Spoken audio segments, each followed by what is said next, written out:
Bismillahirrahmanirrahim. Assalamualaikum warahmatullahi wabarakatuh. Perkenalkan, nama saya Nur Anissa Ridwan, NIM 70200119115. Baik, di sini saya akan menjelaskan tentang penelitian yang terbagi menjadi 4, metode penelitian, tujuan penelitian, kegunaan, dan kerangka penelitian. Yang pertama, metode penelitian adalah cara ilmiah untuk mendapatkan data dengan tujuan dan kegunaan tertentu. Cara ilmiah didasarkan pada ciri-ciri keilmuan yaitu rasional, empiris, dan sistematis.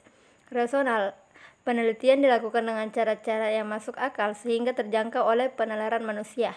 Empiris adalah cara yang digunakan dapat diamati dengan indera manusia. Dan sistematis, proses penelitian menggunakan langkah-langkah yang bersifat logis. Tujuan penelitian. Yang pertama, penemuan data baru. Yang kedua, pembuktian data untuk membuktikan keraguan-raguan. Yang ketiga, pengembangan atau memperdalam dan memperluas pengetahuan yang ada. Kegunaan penelitian. Yang pertama, memahami masalah, memecahkan masalah, dan mengantisipasi masalah. Selanjutnya, kerangka penelitian. Kerangka penelitian terbagi menjadi 5. Yang pertama, kerangka teori. Kerangka teori merupakan visualisasi hubungan antara berbagai variabel untuk menjelaskan sebuah fenomena. Kerangka konsep. Kerangka konsep merupakan turunan dari kerangka teori yang telah disusun sebelumnya dalam telaah pustaka. Kerangka konsep merupakan visualisasi hubungan antara berbagai variabel yang dirumuskan oleh peneliti setelah membaca berbagai teori yang ada dan kemudian menyusun teorinya sendiri yang akan digunakannya sebagai landasan untuk penelitiannya. Variabel.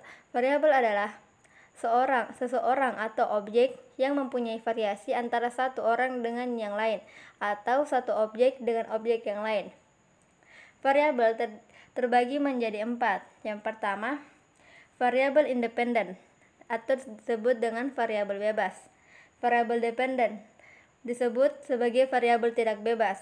Variabel kontinu dapat diukur dengan bilangan kontinu dan variabel diskrit hanya bisa dilakukan dengan bilangan diskrit. Yang terakhir, populasi dan sampel. Populasi terdiri atas sekumpulan orang yang menjadi pusat perhatian, yang daripadanya terkandung informasi yang ingin diketahui. Populasi adalah wilayah generalisasi yang terdiri atas objek atau subjek yang mempunyai kualitas dan karakteristik tertentu yang ditetapkan oleh peneliti untuk dipelajari dan kemudian dapat ditarik kesimpulannya.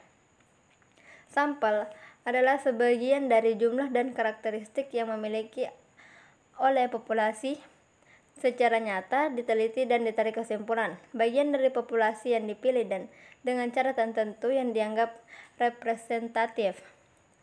Selanjutnya, metode pengumpulan data. Teknik pengumpulan data kuantitatif yang terbagi menjadi 3, yaitu wawancara, observasi, dan kuesioner. Desain penelitian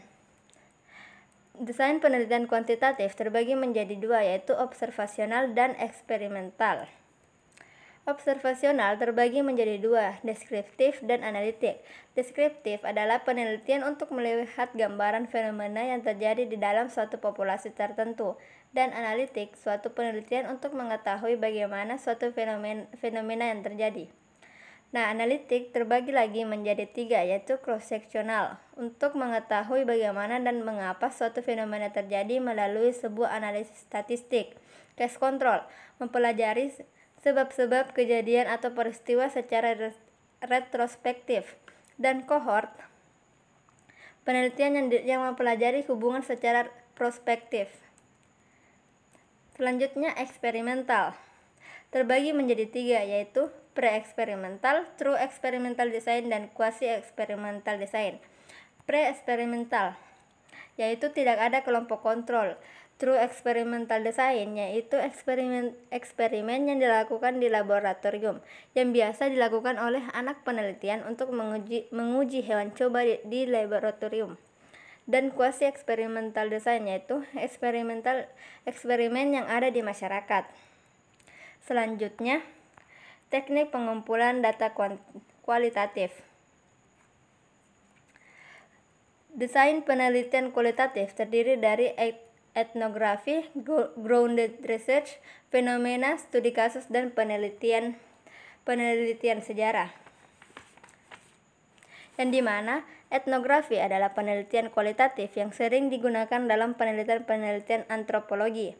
Grounded research bertujuan untuk menemukan teori baru dari data yang bersifat induktif. Fenomenologi bertujuan untuk memahami atau menggali kenyataan yang dialami atau perilaku tertentu. Studi kasus. Kasus dapat berupa individu, suatu program, kejadian, proses, organisasi yang diteliti dalam kurun waktu tertentu. Penelitian sejarah yang menggunakan data catatan, buku harian, dan cerita sejarah. Teknik pengumpulan data kualitatif terdiri juga dari wawancara mendalam, observasi telah dokumen, dan diskusi kelompok terarah. Yang selanjutnya dan yang terakhir adalah jenis data. Yang pertama berdasarkan sumbernya, yang terdiri dari data primer dan data sekunder. Data primer adalah data yang diperoleh secara langsung melalui wawancara terhadap para informan, sedangkan data sekunder adalah dokumen-dokumen perusahaan yang bisa dipublikasikan. Yang kedua, berdasarkan skala pengukuran. Skala pengukuran yang terdiri dari skala nominal, skala ordinal, interval, dan rasio. Skala nominal dapat diterapkan pada setiap variabel karena skala ini berfungsi untuk membedakan setiap objek pada variabel yang diukur adalah setara namun berbeda satu dengan yang lain. Skala ordinal adalah skala yang sudah memiliki tingkatan namun jarak antara tingkatan belum pasti. Skala interval adalah skala numerik di mana kita bisa mengetahui urutan dan perbedaan jarak antara datanya. Dan terakhir, skala rasio adalah skala pengukuran rasio memiliki nilai nol mutlak dan jarak yang sama. Itulah dari saya. Mohon maaf bila ada kekurangan. Assalamualaikum warahmatullahi wabarakatuh.